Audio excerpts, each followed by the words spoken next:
this podcast is on blood vessels, and we have two types of blood vessels in the human body, arteries and veins, and both have different sizes. So we're going to go over the different sizes, and then what the most important blood vessel is actually the smallest one, the capillary, and we have two specific kinds of capillaries, and we're going to look at how they work.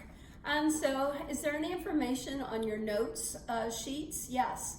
On the solid and tube set of notes, at the very back on the bottom, there's a little review of blood vessels, the sizes of the blood vessels and the capillaries, and so you can find a little information right there. All right, so now I have a drawing behind me, and so I have arteries from here. Arteries are always coded in red, okay, in all the pictures in the lab manual or in lecture books, and veins are always coded in blue, okay? And so usually arteries are going to come in basically 5 different sizes, all right? The arteries, so we're going to start over here. So what are the artery sizes? We have large, and so we have medium, we have small, and extra small. And so the extra small size is called arterial, okay? An arterial always comes before the capillary right here. So this is the most important, and it's the smallest artery in the human body, your capillary.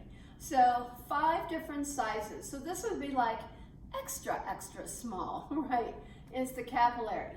And then after a capillary, veins start. Veins are going to start. And so we have extra small veins, and an extra small vein is always called a venule, all right? And then we have small ones, medium, and large veins, all right?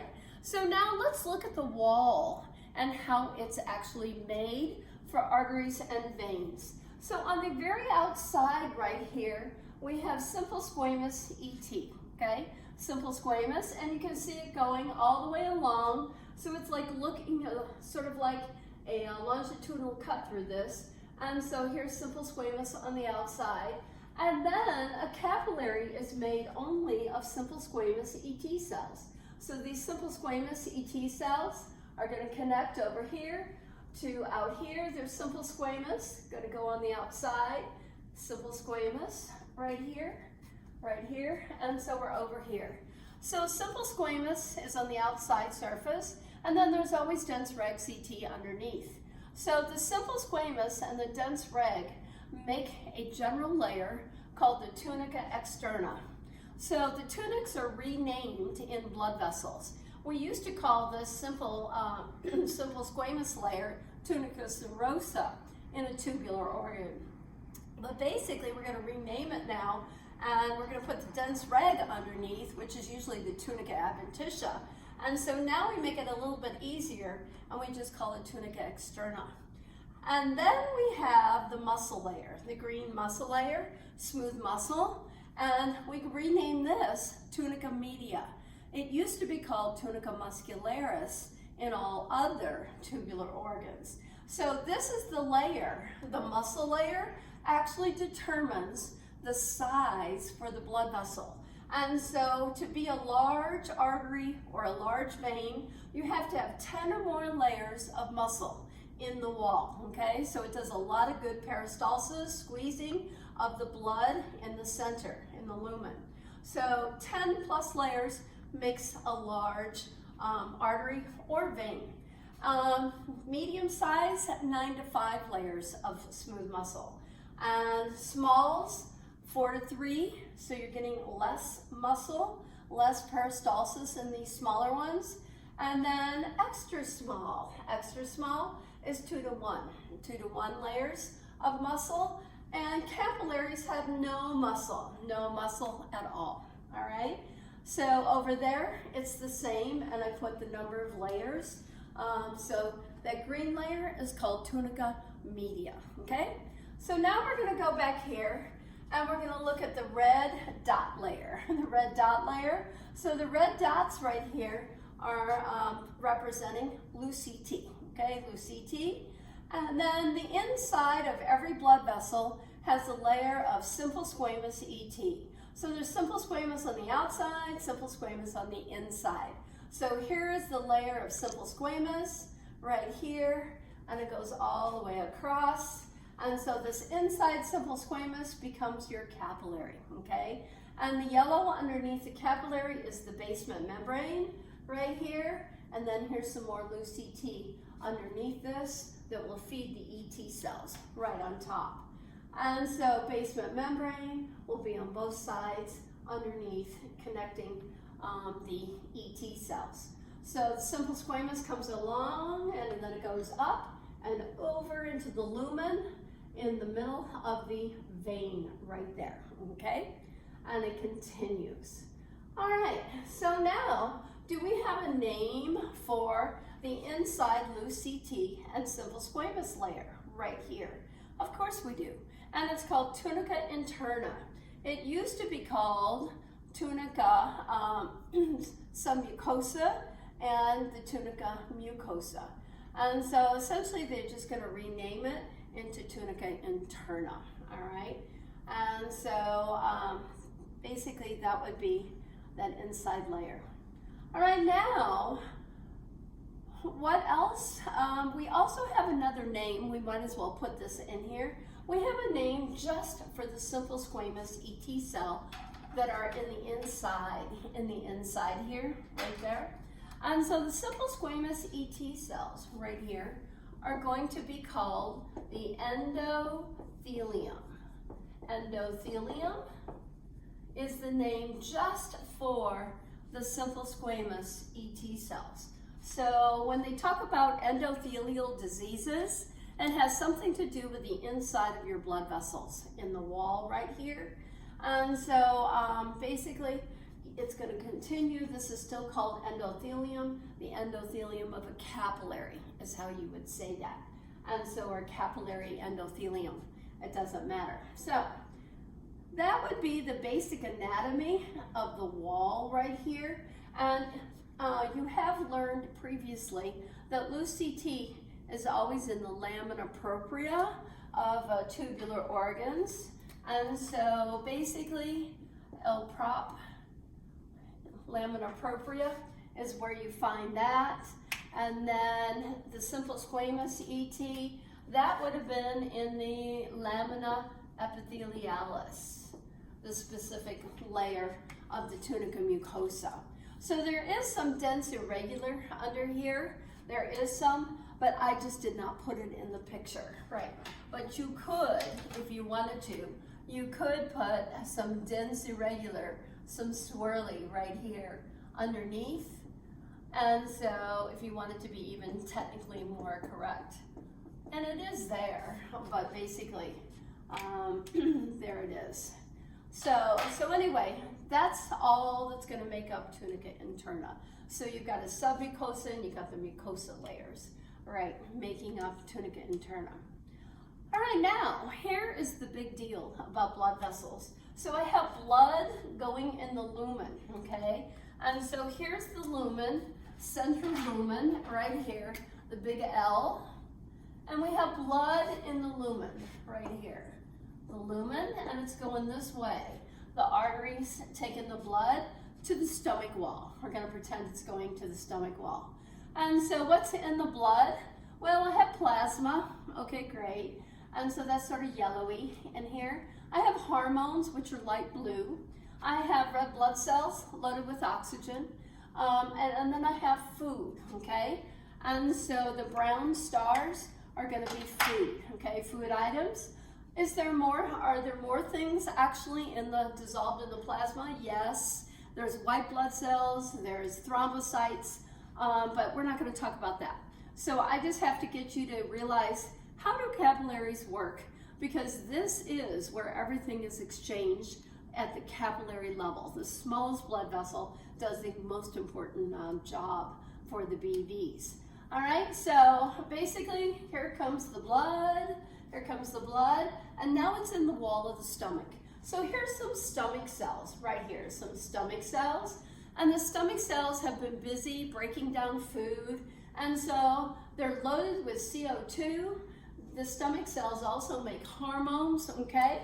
And then they're going to have waste products, okay? They're going to have waste products. And so what are the waste products going to be? Oh, just anything, waste. So they're going to make waste. And so it could be called urea, it could be called ammonia, it could be called nitrogen, it could be called, what else? Ketones, basically ketones. And so those are some of the nitrogenous waste, and then ketones come from fats. They're going to be accumulating inside your cells that you need to get rid of, okay? So these are going to be some liquids that definitely need to be picked up by the capillaries and taken out by the kidneys. All right, so for right now, here we go. So here comes your oxygen, your red blood cells, on your red blood cells. Here comes your food and some hormones. Wonderful. All right, and so now what's going to happen is whatever gas is on the red blood cells in the lumen of the capillary always moves first. It's going to move first. And so oxygen's going to come off here. It's going to go into these cells. It goes into these simple squamous ET cells. And then it comes through this membrane right here. And then it goes into the basement membrane, the oxygen, okay? And then it keeps on moving through. And eventually it goes through the simple columnar ET cells right here. The oxygen's going to go through this cell membrane, and then it's going to get inside the cell. Great. So it just delivered oxygen. And so what do we call that when oxygen goes from the lumen of a capillary into the cells? Well, that's called unloading. And so you're unloading a gas, okay? And so you unload O2. So whatever's in the lumen always moves first. And then when oxygen diffuses in here, then CO2 gets exchanged. It's going to go out. And so CO2 is then going to go through the cell membrane, diffusion, and then it goes into the basement membrane, and then it gets into these cells, the simple squamous ET cells, and then it goes through their cell membrane, and eventually it gets loaded on my red blood cell, right like that. And so now you just exchanged everything, and so now your red blood cells are going to be loaded with CO2. And so that's one of the first things that gets exchanged right there. So what do we call this when CO2 goes from your organ cells and gets loaded onto the red blood cells in your capillary? Well, if you unload oxygen, then this is called loading. And so you load CO2. Load CO2, and so it's going back up that way. Now, here's the deal, all right? Food is going to do the same thing, all right? And so food is going to go through, come from the lumen. It's going to go through these cells like this. It's going to go into these cells, and then it's got to diffuse through the basement membrane, and then it's got to diffuse through the cell membrane, and then it gets into your cytoplasm of your cells. So you just fed your food to this cell, whatever the food item is, okay? And so now, what's going to get exchanged the other way? Why? Waste products, okay? Waste products. And so waste products, we can have them as, what color we want waste? Black. And so here's waste. So waste is going to go the opposite direction. It's going to go through the cell membrane, it's going to get into the basement membrane, it's going to go through the simple squamous cells, and then it's going to go into, right here, into the plasma of the blood. So now you just picked up waste because the food just moved out. All right, so now this is the food. So you just exchanged that, and then the same thing can happen with hormones, okay? And so hormones will also move from the lumen, go into the ET cells, simple squamous ET cells right here, go into the basement membrane, go through the cell membrane of the cell, and then it goes in here. And so here's some hormones that are being delivered. And then what's going to happen is hormones that are made by these cells can move out, and then are going to go through the cell membrane, into the basement membrane, into the simple squamous ET cells. And then finally, here's some more hormones made by the stomach, and they'll go take a ride in the plasma and go wherever they're needed. So now, here's the point. We have two kinds of capillaries. And so this kind is a very slow delivery method. Not really that slow, but I'm just saying, look at all the cell membranes it has to diffuse through this, into the cytoplasm, through this cell membrane, into the basement membrane, through this cell membrane, and then finally into the cytoplasm. So we have a name for these type of capillaries that you have to go through all these steps to get something into the cell. It's basically a very slow delivery system. And so what's the name for this kind of capillary that's going to make it go through all the cell membranes right here? And so there's no shortcut involved. So this is called a nonfenestrated capillary. Nonfenestrated capillary. And it's abbreviated nonfen, all caps, nonfen, okay? And so there's also, it's called non-leaky, okay? All right, now let me show you real quick what's the opposite of a non-fenestrated capillary. And it's actually going to be called a fenestrated capillary, okay? A fenestrated capillary, and I'll take an orange, okay? And so, fenestrated, F-E-N-E-S-T-R-A-T-E-D. And so, a fen capillary, fenestrated capillary. And it is nicknamed a leaky capillary. This is what most of your capillaries are in the body. Most are this type, okay? Are this type right here. They're going to be a fenestrated capillary. So what does that mean? Okay, let's go back to our picture. All right? So now, if it's a fenestrated capillary, you are going to have tiny spaces like little doors between your simple squamous ET cells. You have little bitty spaces like pores, like that, on both sides. It doesn't matter. And so they're just randomly between the simple squamous ET cells. They're different sizes. And so basically that is called, right there, a pore. A pore, P-O-R-E, right there. It's a space. Now, don't you think that when oxygen wants to go from high concentration to low here, don't you think oxygen can come right through here, squeeze right through here? Yep. And then it's going to go right through the basement membrane, and man, it hits that cell membrane and it's in. Is that a fast delivery system? You bet it is. Very quick and direct. And then CO2 can turn around, go through the cell membrane here, CO2, go through the basement membrane, and then slide through this door, this pore, and then load itself right onto the red blood cell. And so it's a very quick, leaky system right there. Food can do the same thing.